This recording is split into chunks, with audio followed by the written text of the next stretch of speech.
여러분 TV에서 나오는 CF 시간이 얼마인지 아십니까?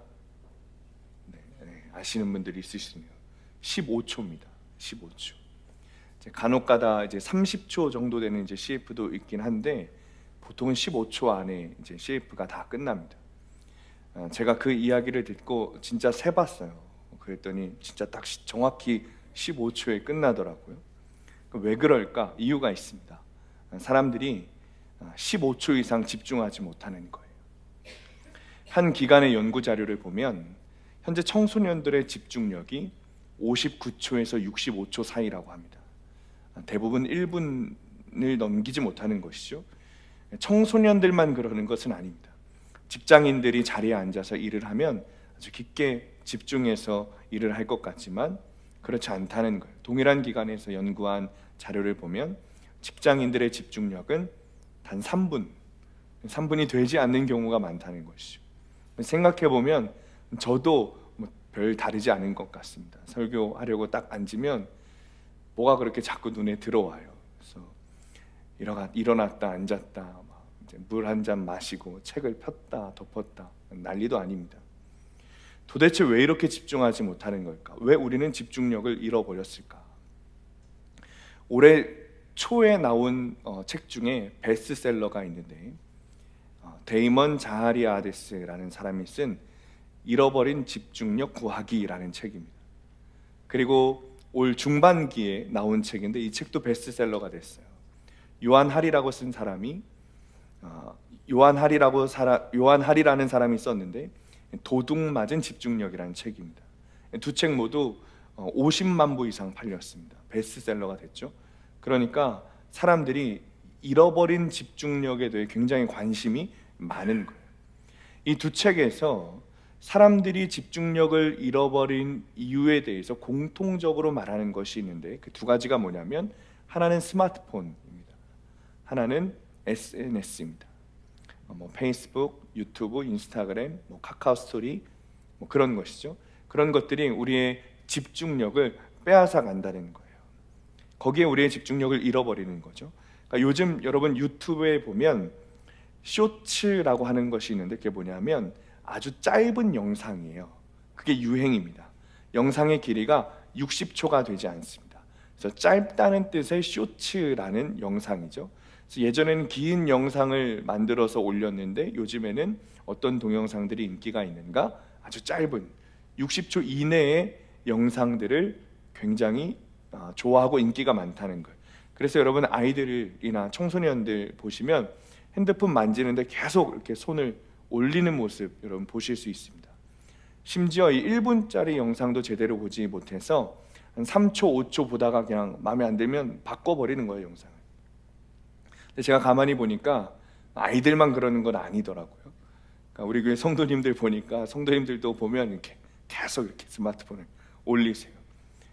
애들이나 어른이나 다 스마트폰에 SNS, 유튜브에 집중력을 빼앗긴 거죠. 세상에 다 빼앗겨서 집중력을 잃어버린 겁니다. 디도서는 바울의 편지입니다. 디도라고 하는 사역자에게 보낸 바울의 편지죠. 디도가 사역하고 있던 곳이 어디냐면 그레데 섬입니다. 그레데는 어딘가? 그리스의 섬인데 우리나라 제주도의 한 3배 정도 되는 4배 정도 되는 아주 큰 섬입니다. 그 안에 교회가 세워져 있었습니다. 바울이 세운 교회입니다. 바울이 전도 여행을 하면서 그레데 섬에 교회를 세웠어요. 그리고 바울은 다시 이제 전도 여행을 떠나야 하니까 그레데 섬에 있는 교회를 맡아줄 사람이 필요했습니다. 바울이 고민하고 기도했어요. 누가 교회를 든든히 세울 수 있을까? 누가 사람을 세우고 누가 한 사람 한 사람을 정말 예수님의 제자로 세울 수 있을까? 그래서 바울이 고민하고 기도해서 결정한 사람이 바로 디도라는 사람입니다. 사도 바울은 디도에게 그레데 섬에 있는 교회들을 치리하도록 다 맡겨놓고 다시 전도 여행을 떠났습니다. 그렇게 시간이 흘러서 전도 여행을 하고 있는 사도 바울에게 그레데 섬에 있는 교회의 소식들이 이제 들려오기 시작하는 거예요. 여러분 좋은 소식이었을까요? 나쁜 소식이었을까요? 나쁜 소식이었습니다. 그레데 섬에 세운 교회에 거짓 교사들이 나타나고 교회 리더들이 변질되고 성도들이 타락하고 있다는 거예요. 그래서 바울이 디도에게 목회 서신, 편지를 쓰는 거예요. 그 편지가 바로 오늘 읽은 디도서죠. 도대체 그레데 섬에 있는 교회에 어떤 일이 벌어진 걸까? 자, 5절 말씀 함께 읽습니다. 시작. 내가 너를 그레데에 남겨둔 이유는 남은 일을 정리하고 내가 명한 대로 각 성의 장로들을 세우게 하려 함이니. 아멘. 바울이 디도에게 말하기를, 야, 교회 리더를 잘 세워야 돼. 그레데 교회에 리더를 잘 세워야 돼.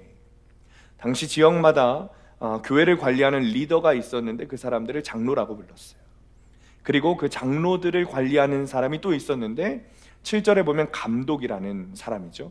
그리고 바울이 디도에게 말하기를, 야, 그런 교회 리더들을 잘 세워야 되는 거야. 이게 무슨 말인가? 반대로 들으면 되는 거예요. 지금 그레데 교회 안에 있는 리더들에게 뭔가 잘못됐다는 거예요. 뭔가 리더들이 지금 잘못한 일을 저지르고 있다는 거예요. 도대체 뭐가 잘못됐을까? 그것도 바울이 잘 이렇게 기록하고 있어요. 6절 말씀 함께 읽습니다. 시작. 책망할 것이 없고 한 아내의 남편이며 방탕하다는 비난을 받거나 불순종하는 일이 없는 믿는 자녀를 둔 자라야 할지라. 아멘. 리더를 세우는 기준에 대해서 바울이 말하고 있습니다. 우리도 지금 이 바울이 말하는 이 리더를 세우는 기준을 여러분 잘 들으셔야 됩니다. 이 기준은 성경에서 말하는 리더를 세우는 기준이에요. 그래서 우리 교회에도 리더를 세우고 직분을 세우는 데 있어서 반드시 순종해야 되는, 반드시 따라야 하는 기준이 오늘 이 말씀인 거예요. 자, 첫 번째, 책망할 것이 없어야 된다. 타당하죠, 여러분? 책망할 것이 없어야 돼요. 두 번째, 한 아내의 남편이어야 합니다. 이게 원어 성경으로 직역하면 첩이 없어야 된다라는 뜻이에요. 무슨 이런 기준이 있습니까? 교회 리더를 세워야 되는데 바울이 말하기를 첩이 없어야 돼. 여기서 지금 그레데 교회 안에 있는 문제가 드러나는 거예요. 첩이 없어야 된다라는 말은 지금 그레데 교회 리더들이 첩을 두고 있다는 거예요. 교회가 도덕적으로 완전히 무너졌어요. 교회 리더가 첩을 두고 있다면 여러분 일반 성도들은 어떻게 했어요? 말할 이유가 없는 거죠. 세 번째, 방탕하다는 비난을 받거나 불순종하는 일이 없는 믿는 자녀를 두어야 됩니다. 내가 아니라 방탕하다는 비난을 받거나 불순종하는 일이 없는 믿는 자녀를 두어야 교회 리더가 될 수 있다는 거예요. 그러니까 자녀들이 예수 믿지 않으면 교회 리더가 될 수 없다는 거죠. 자녀들이 순종하지 않으면 직분을 받을 수 없다는 거예요. 예배를 참석하는 것이 기준이 아니라 예배를 참석하는 것은 당연한 것이고 순종하는 자녀가 있어야 교회 리더가 될 수 있다는 거예요. 그런데 지금 그레데 교회 리더들의 자녀들은 어떡한 거죠? 방탕한 거예요. 그리고 불순종하는 거예요. 순종하지 않는 거예요. 예수님을 믿지 않는 거죠. 자녀들의 신앙을 보면 부모의 신앙을 알 수 있어 라고 지금 바울이 말하고 있습니다. 부모는 예수를 잘 믿는데 왜 아이들은 신앙이 없을까? 여러분, 그런데 잘 보면 그 부모의 신앙에 분명하고 결정적인 문제가 있어요. 지금 그레데 교회 리더들이 그 모양이라는 거예요. 자, 7절에서 9절 말씀. 여기는 이제 감독의 기준인데 똑같이 교회 리더의 기준입니다. 우리 함께 읽습니다. 시작. 감독은 하나님의 청지기로서 책망할 것이 없고 제 고집대로 하지 아니하며 급히 분내지 아니하며 술을 즐기지 아니하며 구타하지 아니하며 더러운 이득을 탐하지 아니하며 오직 나그네를 대접하며 선행을 좋아하며 신중하며 의로우며 거룩하며 절제하며 미쁜 말씀의 가르침을 그대로 지켜야 하리니 이는 능히 바른 교훈으로 권면하고 거슬러 말하는 자들을 책망하게 하려 함이라. 아멘. 지금 그레데 교회 사람들의 영적 상태가 어떤가? 지금 읽은 기준에 딱 반대라고 생각하시면 되는 거예요. 자, 7절부터 보면 고집스러워요. 여러분 중에도 고집스러운 분들 있으시죠? 다 자기 마음대로 하고 싶은 분들 있으시죠? 주위 사람들이 어떻게 해도 쳐다봐도 상관없고 말도 안 되는 고집을 피우는 사람이 지금 교회 리더를 맡고 있다는 거예요. 급히 분을 낸다. 시도 때도 없이 화를 낸다는 거예요. 원어적으로 보면 왔다 갔다 한다는 것이거든요. 기분이 왔다 갔다 해서 갑자기 화를 내거나 갑자기 수그러들거나 또 갑자기 화를 냈다가, 그래서 반복하는 거예요. 더 큰일 났습니다. 여러분, 술을 즐기지 아니하며. 무슨 말이죠? 지금 교회 리더들이 술을 즐기고 있다는 거예요. 여러분, 여러분들의 목사를 술을 즐기는 자로 받으실 수 있겠습니까? 요즘 무늬 오징어가 철이라 그래요. 제가 그걸 좀 먹고 싶다고 이야기했더니 아내가 택배로 시켰습니다. 그래서 제가 이걸 어떻게 하면 맛있게 먹을까 찾아보니까 소주 2병을 넣고 삶으면 맛있다는 거예요. 그래서 제가 아내에게, 여보, 내가 소주 2병 사올 테니까 거기다가 넣고 좀 삶아주면 안 될까? 여러분, 끓이면 알코올 다 날아가잖아요. 절대 안 된다는 거예요. 우리 재활용 쓰레기가 이게 버리면 우리 집에서 나온 쓰레기인 거 다 아는데, 누구 한 명이라도 우리 집에서 그 재활용 쓰레기에 소주병 나온 거 보고 오해하면 안 된다는 거예요. 제가 뭐야, 뭘 그렇게까지 하냐, 누가 보면 아니라고 말하면 되지 않냐. 안 된다는 거예요. 성경에 써 있다는 거예요. 나는 아니어도 누가 오해해서 실족하면 그것도 죄라는 거예요. 아예 오해할 만한 일을 사면 안 된다. 그래서 그냥 물에 삶아 먹었습니다. 그래도 맛있었어요. 여러분, 맛있더라고요. 그런데 그레데 교회 리더들은 지금 술을 즐기고 있다는 거예요. 구타하지 아니하며. 여러분, 담임 목사를 뽑는데 이제 공고를 올리는 거예요. 담임 목사 기준에 대해서. 우리 교회 담임 목사는 성도들을 때리지 않아야 됩니다. 말이 됩니까? 다른 번역본에 보니까 난폭하다.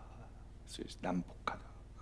누구를 욕하고 험한 말을 하고 누구를 때리고 분을 삼키지 못하고, 심각한 거죠. 여러분, 도대체 그레데 교회에 무슨 일이 일어나는 걸까요?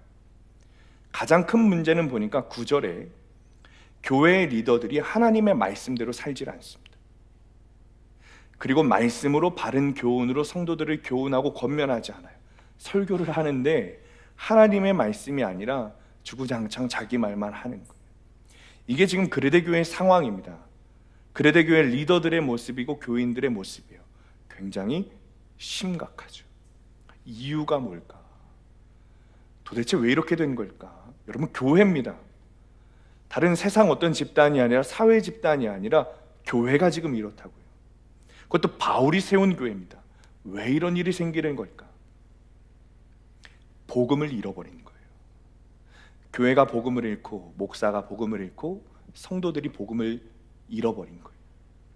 1절에서 3절 말씀 우리 함께 읽습니다. 시작. 하나님의 종이요 예수 그리스도의 사도인 나 바울이 사도된 것은 하나님이 택하신 자들의 믿음과 경건함에 속한 진리의 지식과 영생의 소망을 위함이라.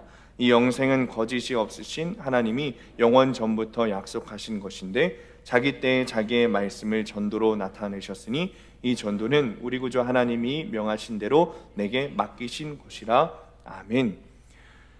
자, 바울이 디도에게 자신에 대해 설명하는 겁니다. 나 바울은 어떤 사람이냐면 난 하나님의 종이고 예수 그리스도의 사도야. 그런데 내가 사도가 된 것은 다른 것이 아니라 진리인 구원, 복음, 영생 복음을 전하기 위해서 사도로 나를 세우신 거야. 바울이 아주 자세히도 자신에 대해서 디도에게 설명하고 있습니다. 그럴 수 있죠. 내가 누군지 편지를 쓰면서 받는 사람에게 설명해야 되지 않겠습니까? 그러니까 자세하게 설명하는 거예요. 굉장히 중요합니다. 그런데 제가 보기에는 조금 이상해요. 제가 보기에는 바울이 이렇게 자세하게 설명하는 것이 좀 이상합니다. 왜 그럴죠? 바울과 디도는 서로를 굉장히 잘 아는 사이였어요. 디도는 바울의 애제자입니다. 애제자. 디도가 어떤 사람이냐면 바울이 전도 여행을 떠나면서 사역 초기부터 함께 했던 사람이 디도예요. 한마디로 바울과 디도는 서로가 무슨 뭘 좋아하고 짠 걸 좋아하는지 단 걸 좋아하는지 무슨 색깔을 좋아하는지 무슨 옷을 입기를 즐겨하는지 또 서로 자기 집에 뭐 숟가락이 몇 개인지 젓가락이 몇 개인지 그러니까 서로가 다 아는 사이라는 거예요. 바울과 디도가.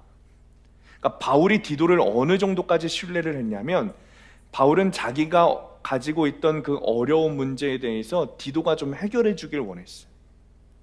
그리고 그 어려운 명령에 대해서 디도는 두말하지 않고 순종했어요. 그런 제자입니다. 바울과 고린도 교회 사이에 아주 큰 문제가 생겼습니다.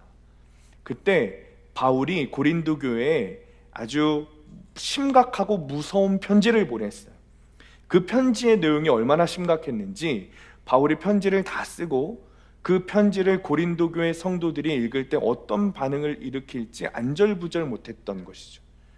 그렇게 심각한 내용의 편지를 누가 전해줬을까? 디도가 전해준 거예요.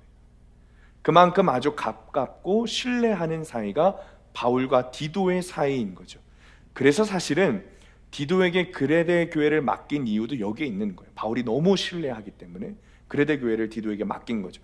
그러니까 제가 지금 설명하고 싶은 건 뭐냐면, 바울이 디도에게 편지를 쓰면서 나에 대해서, 바울에 대해서 자세하게 설명하고 있는 것은, 그 내용은 이미 디도가 다 알고 있는 거예요. 그러니까 디도는 바울의 편지를 읽으면서 예, 바울 사도님, 당신 예수 그리스도의 하나님의 종 맞으시죠? 예수 그리스도의 사도 맞으시죠? 당신 다메섹 도상에서 예수님 만나셨고 회심하셨고 어떻게 복음을 전했는지 다 압니다. 저랑 같이 했잖아요. 저랑 같이 다녔잖아요. 당신이 하나님께 받은 사명 저도 다 알고 있습니다 라고 했을지도 모르겠어요. 디도가 그 정도로 바울과 디도는 모든 걸 다 알고 있는 그런 사이인 거죠. 그런데 바울은 자신에 대해서 디도에게 편지를 쓰면서 아주 자세히 설명하면서, 특별히 나는 하나님의 종이고 예수 그리스도의 사도고 그의 진리인, 예수 그리스도의 진리인 영생복음, 구원복음을 전하는 사명을 받은 그런 사람이야 라고 아주 자세하게 설명하고 있어요. 왜일까요? 바울이 왜 이렇게 디도에게 그런 말로 자기를 설명하는 걸까요? 복음을 설명하는 걸까요? 4절 말씀 함께 읽습니다. 시작. 같은 믿음을 따라 나의 참 아들 된 디도에게 편지하노니 하나님 아버지와 그리스도 예수 우리 구주로부터 은혜와 평강이 내게 있을지어다. 아멘. 너도 나와 같은 믿음을 따라 복음을 전하라는 거예요. 너도 나처럼 복음을 전하는 일에 생명을 다하라는 거예요. 지금 그레데 교회에 필요한 것은 다른 것이 아니라 복음이라는 거예요. 디도야, 그레데 교회의 복음을 잃어버렸다. 네가 지금 해야 되는 일은 다른 일이 아니라 복음을 전하는 거야. 너도 나처럼 하나님의 종, 예수 그리스도의 종으로 세워졌으니 다른 일 하지 말고 나와 같은 믿음을 가지고 하나님의 복음, 진리이신 예수 그리스도를 그레데 교회에 심어 놓아야 돼. 이것이 바울이 디도에게 하고 싶었던 말이었어요. 여러분, 이 땅에 수많은 교회가 있지만 복음을 잃어버린 교회가 너무 많습니다. 복음을 잃은 목사가 많고 복음을 잃은 성도가 너무 많습니다. 복음이 없으면 구원받지 못합니다. 우리 안에 예수 그리스도시라는 구원받는 복음이 반드시 있어야 되는 거예요. 그 복음이 저와 여러분 마음 가운데 새겨지게 되시기를 축원합니다. 목사에게 있는 직업병이 있다면 모든 문제의 답을 다 알아야 될 것만 같은 그런 병이 있습니다. 저에게도 그런 병이 있었습니다. 그리고 다 사라지지 않은 것 같아요. 몇 년 전에 한 성도님이 저에게 전화를 하셨어요. 그래서 뭘 물어보셨냐면, 목양실에 있는 소파가 좋아 보이는데 어디서 샀냐는 거예요. 무슨 재질이고 어떤 특징이 있고 진짜 그 물에 안 젖느냐는 거예요. 그리고 얼마에 주고 샀냐는 거죠. 제가 찾아와서 다 알아봐 드렸어요. 그런데 결정적으로 이 똑같은 소파를 어디서 제일 싸게 살 수 있느냐는 거예요. 저는 가구점 직원이 아닌데 그걸 저에게 물어보시는 거예요. 그 질문에 저도 마치 답을 해드려야 될 것만 같은 그런, 모르면 모른다고 말하면 되는데 왠지 목사는 답을 다 알고 있어야 될 것만 같은 그런 병이 저에게 있었습니다. 그래서 한번 찾아보겠다 말씀을 드려놓고 몇 년 동안 답을 못 드리고 있습니다. 우리 교회에 한 청년이 있습니다. 이 청년은 저만 보면 무슨 질문을 그렇게 해요. 아시는 분들은 아십니다. 꼭 예배가 끝나면 내려와서 무슨 질문을 합니다.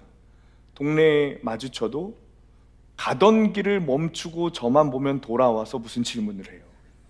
이게 사실입니다, 여러분, 진짜. 그런데 거의 제가 답을 할 수 없는 질문들이에요. 아마 이 청년이 뉴스나 신문을 굉장히 많이 보는 것 같아요. 정치, 경제, 사회, 건축, 심지어 공사를 아스콘을 어떻게 깔아야 되는지도 저에게 물어본 적이 있어요.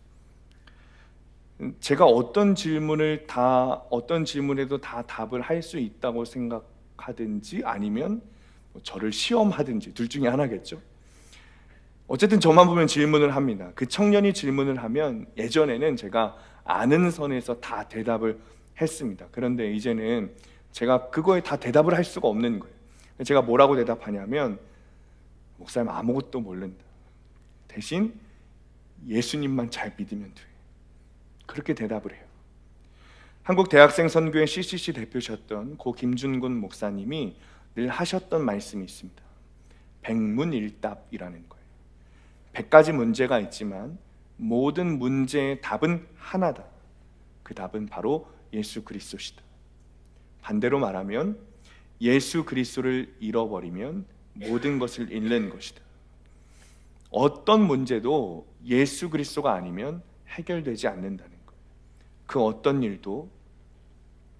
일이 있어도 예수 그리스도, 구원의 복음을 잃어버려서는 안 됩니다. 자, 그렇다면 그레데교회는 왜 복음을 잃어버렸을까? 우리가 이것을 알아야 되지 않겠습니까? 그레데교회는 왜 복음을 잃어버렸을까? 복음과 세상 중에 세상을 선택하는 거예요. 여러분, 바울이 그레데교회를 세우면서 복음을 지어줬습니다. 그레데교회 성도들에게 손에 쥐어줬어요. 그런데 그들이 가진 복음과 세상의 흐름 중에, 가진 복음과 대세 중에 복음이 아니라 세상의 흐름을 선택하고 대세를 선택하는 거예요. 12절 말씀 우리 함께 읽습니다. 시작. 그레데인 중에 어떤 선지자가 말하되 그레데인들은 항상 거짓말쟁이이며 악한 짐승이며 배만 위하는 게으름뱅이라 하니, 이 말씀은 그레데라고 하는 그 섬에 사는 사람들의 모양이 어땠는지를 보여주는 거예요. 12절의 말씀은 바울의 말이 아니라 그레데 섬에 사는 어떤 명망 높은 한 사람이, 시인이 이런 이야기를 했다는 거죠. 그레데 사람은, 나랑 동족인 이 사람들은 거짓말쟁이고 악한 사람이고 자기 배만 위하는 그런 아주 게으름뱅이라는 거예요. 또 그레데 섬은 어떤 사람들이었는가? 당시 로마의 통치를 받고 있던 때인데, 이 그레데 사람들은 늘 로마 제국에 항거하고 반항하고 밀란을 일으키던 사람들이었어요. 그러니까 항상 불안하고 무질서하고 상황에 순종하지 못하고 어수선했어요. 그러니까 사람들은 늘 자기 자신을 챙기는 데 바빴죠. 모든 사람들이 그런 사람들이니까, 모든 사람들이 그런 사람들이니까 나도 그런 사람 되어서 살지 않으면 내 살 길이 없어지는 거예요. 그러니까 나도 똑같은 거짓말쟁이가 되어야 되고, 나도 똑같이 혈기를 내야 되고, 나도 똑같이 악한 짐승처럼 약탈을 해야 되고, 다른 사람을 위하지 않고 오직 내 배만 위하는 그런 사람들이 모인 장소가 그레데 섬인 거죠. 문제는 교회의 성도들도 복음을 듣고 그리스도인이 되기는 됐는데, 바울이 전한 복음은 예수 그리스도면 충분하고 오직 복음면 충분하다고 말하는데, 이 그리스도인들이 그렇게 살아가려고 하다 보니까 세상 사는 것이 그렇게 되지 않는 거예요. 남을 돕고 사랑하고 나누고 오직 복음을 위해서, 예수 그리스도를 위해서 살아야 하는데, 그렇게 살아야 한다고 말하는데, 그렇게 살기에는 이 그레데 섬이 어때요? 너무 흉악한 거예요. 흉악한 거. 말씀대로 살다가는 굶어 죽겠는 거예요. 그렇게 살면 도저히 이 세상 살기가 너무 어렵고, 특히 내 자식들 키우는데 제대로 키울 수가 없을 것 같은 거예요. 그러니까 그레데 교인들이 어떻게 해요? 교회는 나와요. 예배는 드립니다. 여러 가지 섬김도 하고 봉사도 합니다. 그런데 세상 사는 모습, 내 삶에서의 모습은 세상 사람들과 똑같이 따르는 거예요. 대세를 따르는 거예요. 이렇게 살면, 말씀대로 살면, 예수 그리스도처럼 살면, 복음대로 살면, 주님이 가르쳐 주신 대로 살면 살아갈 수 없어. 대세를 따라 살아야 되는 거야. 살아가는 데는 다 시대의 흐름을 따라야 되는 거예요. 모든 남자들이 다 바람피니까 나도 첩둬도 되지 뭐. 다른 사람들도 이익을 위해서 혈기 부리니까 나도 혈기 부려서 내 이익 찾아야 내가 굶어 죽지 않지. 내가 먹고 살기 바쁘면 주일에 한 번씩 뭐 빠져도 되지 않겠어. 말씀과 현실은 다른 거야. 말씀은 말씀이고 현실은 현실이야. 여러분, 우리가 너무 많이 하는 말이지 않습니까? 그러면서 우리는 교회에 다니기 때문에 나는 교인이니까 믿음이 있고 구원받았다고 확신해요. 그레데 교인들도 마찬가지였어요. 그들은 여전히 교회 다니지만, 여전히 자신들을 그리스도인이라고 스스로 부르지만 그들은 복음이 아니라 대세를 선택했어요. 복음이 아니라 시대의 흐름을 선택했어요. 그리고 복음을 잃어버렸습니다. 복음을 잃어버렸다는 것은 구원을 잃어버렸다는 뜻인 거예요. 여러분, 우리가 교회를 다니고 예배를 드리지만 우리가 삶을 살아가면서 세상을 선택하고 대세를 선택하는 순간 복음을 잃어버립니다. 대세를 선택하지 말고 복음을 선택해야 돼요. 자꾸 상황에 끌려다니지 말고 매 순간 복음을 선택해야 합니다. 한 전도사님이 섬기는 교회에 탈북민 부부가 등록을 했습니다. 하루는 신방을 하기 위해서 함께 식사를 하는데 남자 성도님의 손에 장애가 있는 거예요. 손가락이 2개가 없고 세 번째 손가락은 비틀어져 있었습니다. 이야기를 들어보니까 처음 탈북을 시도하던 때 체포돼서 수용소에서 당하신 장애였습니다. 너무 심각한 이야기가 되는 바람에 전도사님이 화제를 돌렸어요. 성도님, 북한에 지하교회가 있다고 하는데 진짜 있습니까? 정말 북한에도 예수 믿는 사람들이 있습니까? 이 성도님이 진짜 있다는 거예요. 그리고 자기가 그 지하교회 성도들을 봤다는 거예요. 수용소에 있을 때 어느 날 사이렌이 울리면서 모든 수감자들을 운동장에 모았습니다. 그리고 옷을 다 벗기더래요. 그 추운 겨울에 옷을 다 벗기는 거예요. 다들 이제 죽었구나 싶었대요. 그런데 갑자기 한 교도관 하나가 나오더니 막 소리를 지르는 겁니다. 여기 예수쟁이 있으면 나와. 중국 땅 건너갔다가 선교사들 만나서 예수쟁이 된 사람 있으면 다 나와. 소리를 지르더래요. 아무도 나가지 않았습니다. 왜요? 지금 나가면 죽는다는 것을 다 아는데, 뻔히 아는데 누가 나가겠어요? 아무도 안 나갔어요. 그러니까 이 교도관이 막 소리를 지르면서 예수님을 욕하는 거예요. 도대체 그 예수놈이 뭔데? 그 예수놈이 뭔데?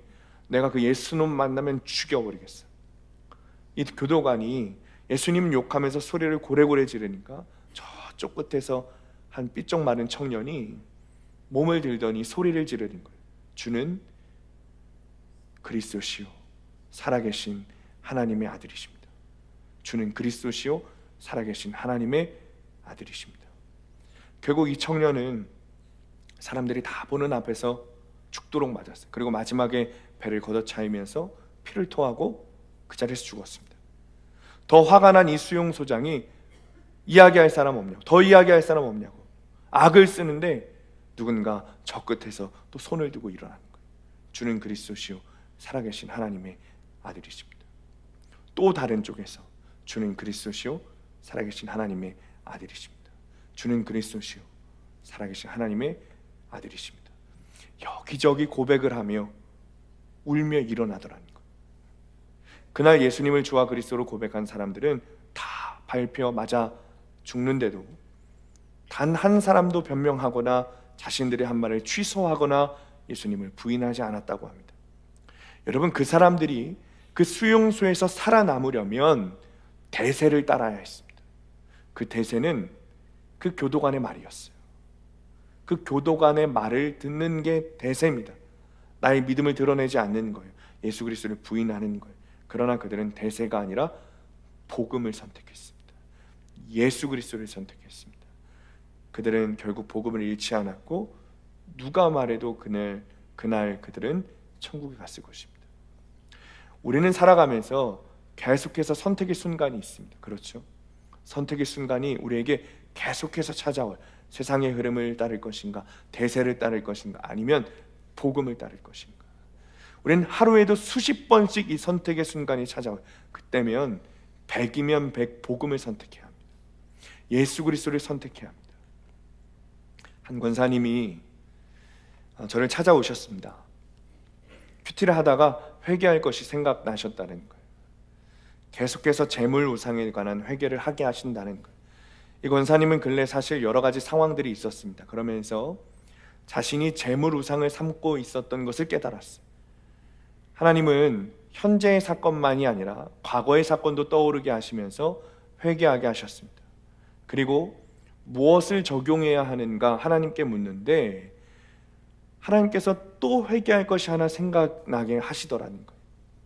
내가 주식을 가지고 있다는 거예요.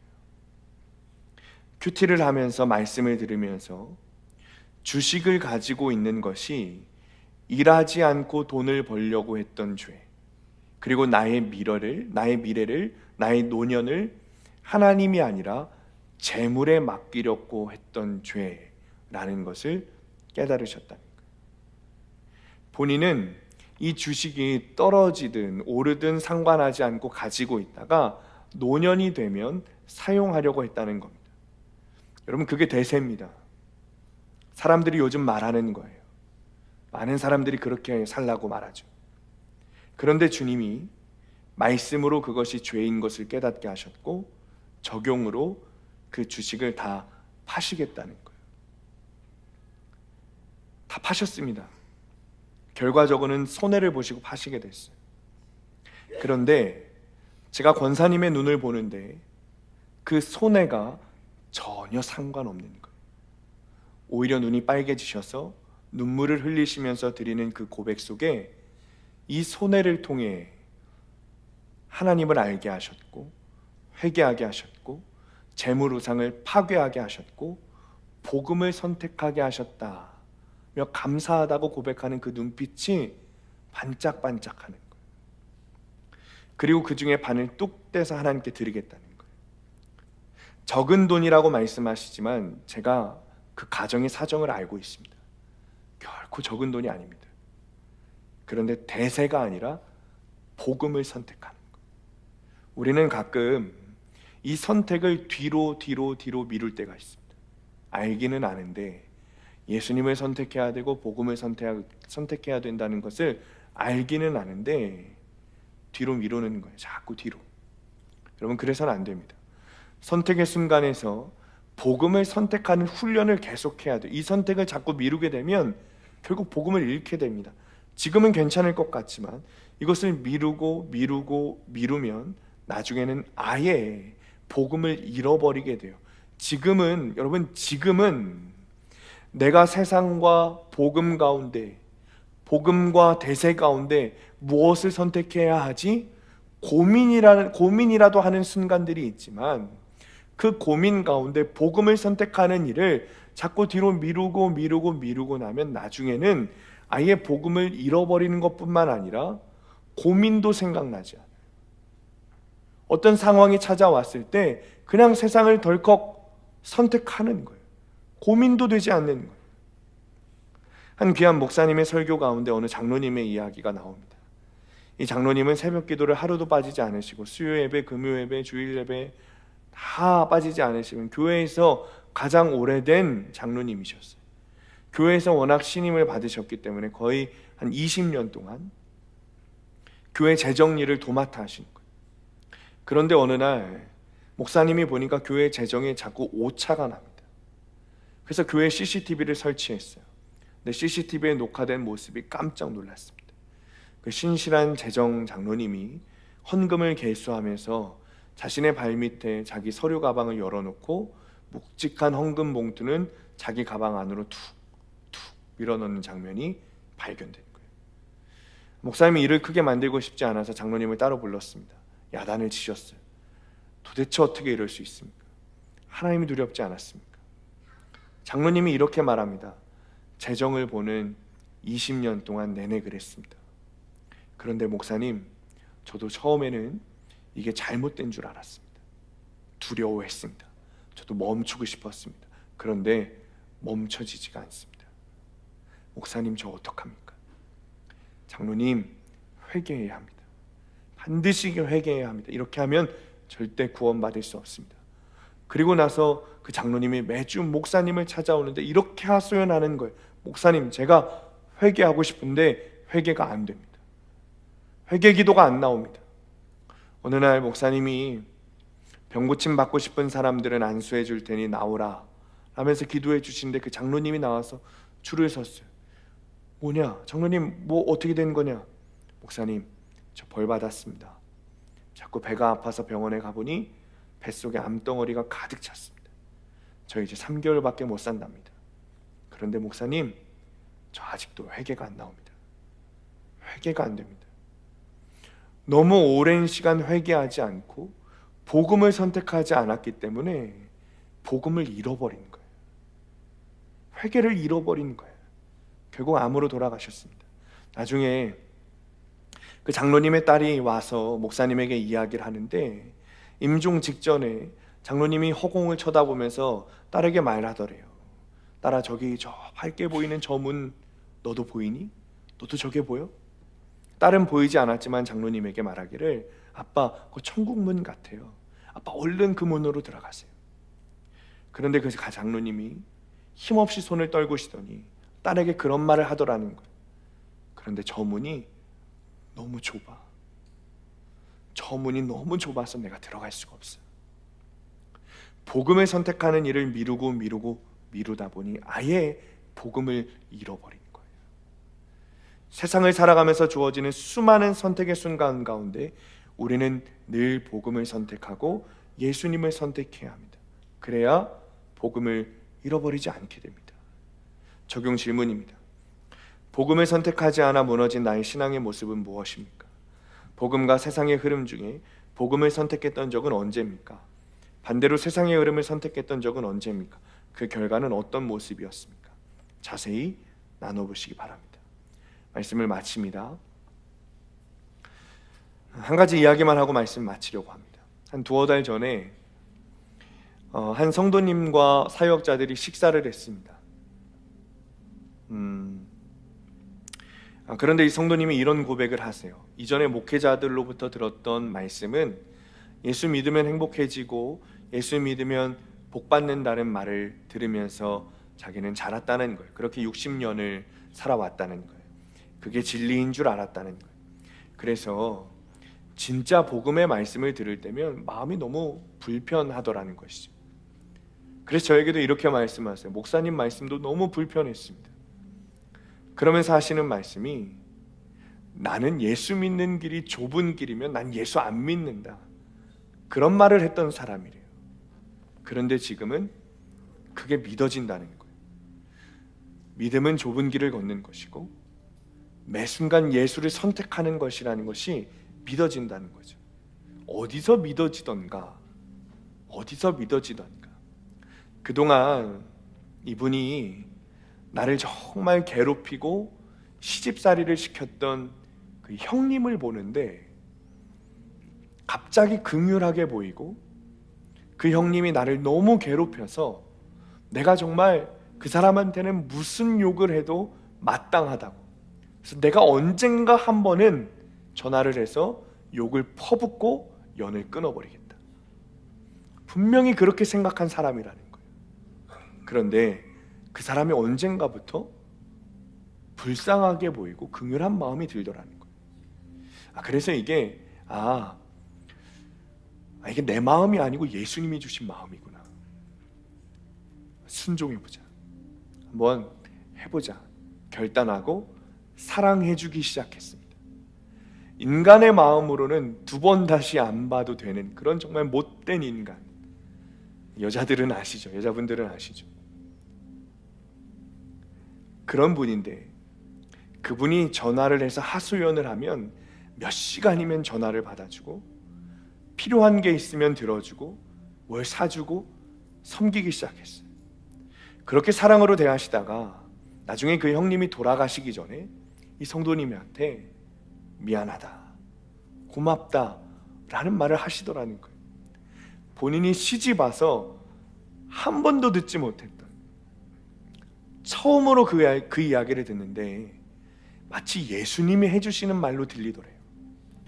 그 형님이 하는 말이 아니라 주님께서, 야, 너 잘했다, 말씀대로 잘했어, 아주 잘 사랑했어, 주님이 칭찬해 주시는 것처럼 들리더라는 거죠.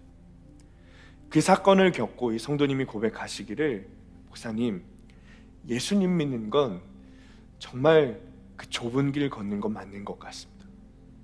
늘 매 순간 복음 선택하는 게 예수 믿는 거 맞는 것 같습니다. 그 좁은 길 가는 건 너무 어려운데 그 길 걸어갈 때 주시는 주님의 평안이 너무 큽니다.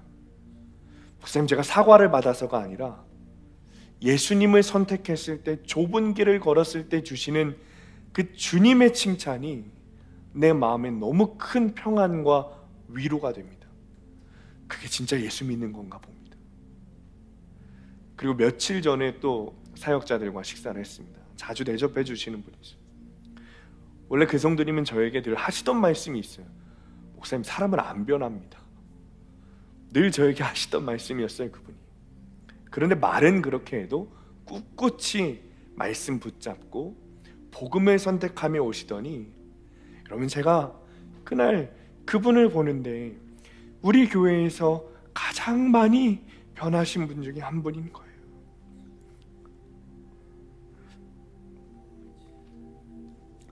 사역자들을 대하는 것, 말씀하시는 것, 행동하는 것 너무 아름답게 변했어요. 새신자 양육을 하면서도 양육 받으시는 분들을 대하는 태도와 행동들이 얼마나 귀한지 그분들에게 양육 받으시는 분들이 너무 좋아하세요.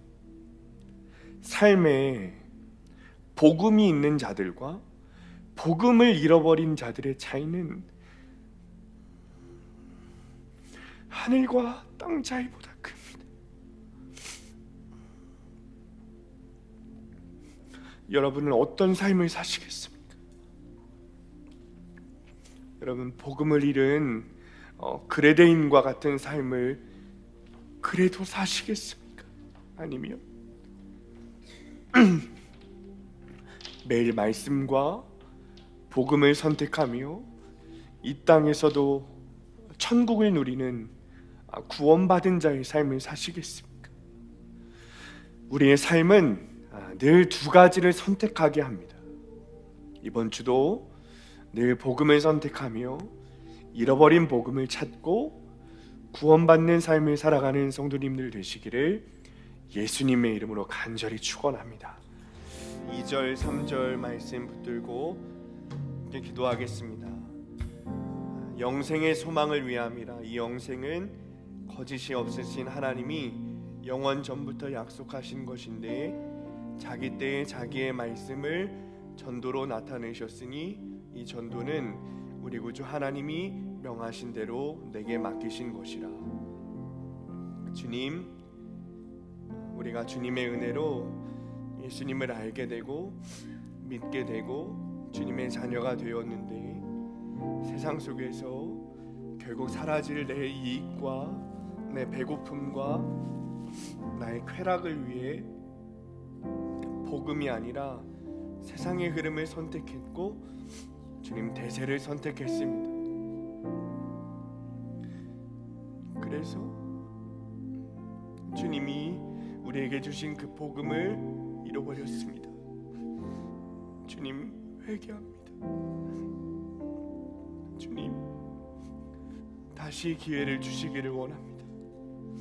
주님, 우리에게 다시 회개할 기회를 허락하여 주옵소서. 아멘.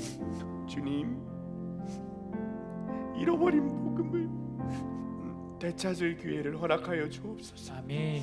주님, 이 땅에서 복음을 선택할 수 있는 기회를 허락하여 주셔서 아멘.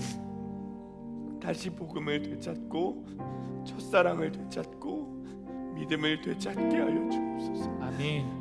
100% 죄인인 우리가 100% 오르신 하나님만을 구해야 된다는 사실을 매일 잊으며 살아갑니다. 주님, 오직 주님만 선택하고 오직 주님만 바라보고 오직 복음을 선택하여 잃어버린 복음을 되찾게 하여 주옵소서. 아멘. 시간에 주님 이름 부르시고 함께 통성으로 기도하겠습니다. 주여,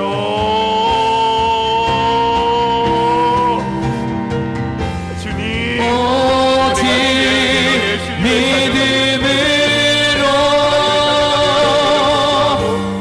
믿음으로 내가 살리라.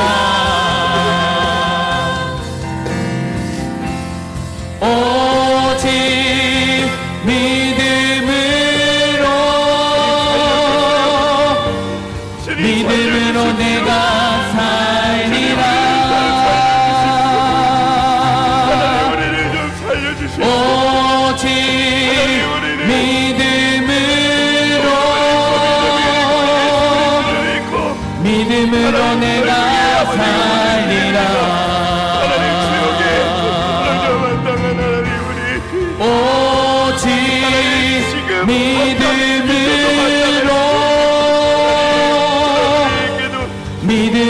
내가 살리라. 오직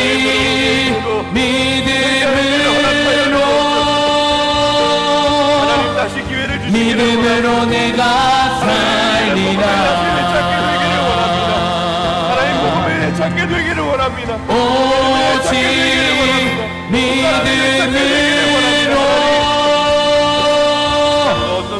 믿음으로 내가 살리라.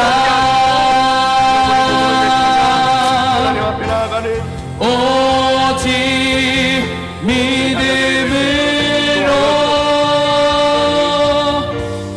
믿음으로 내가 살리라. 하나님, 이 세상에 그 어떤 것보다 예수 그리스도의 복음이 가장 귀한 것임을 주님 깨닫게 하여 주옵소서. 잃어버린 복음을 되찾기를 원합니다. 순간마다 찾아오는 선택 속에서 세상이 아니라 대세가 아니라 복음을 선택하기를 원합니다. 혹여나 우리 중에 복음과 세상 중에 선택을 해야 한다는 고민조차 들지 않는 이들이 있다면 주님, 그들을 불쌍히 여기시고 다시 기회를 허락하여 주시기를 원합니다. 이제는 더 이상 복음을 선택하는 일에 미루지 않겠습니다. 주님, 무너진 나의 신앙을 회복하게 하시고 매일 말씀과 복음을 선택하여 천국을 누리는 구원받은 자의 삶을 살아가게 하여 주옵소서.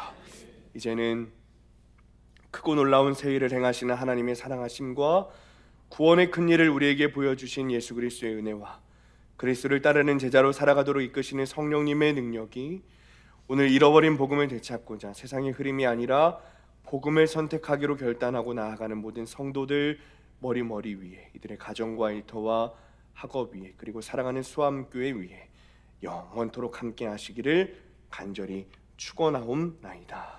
아멘.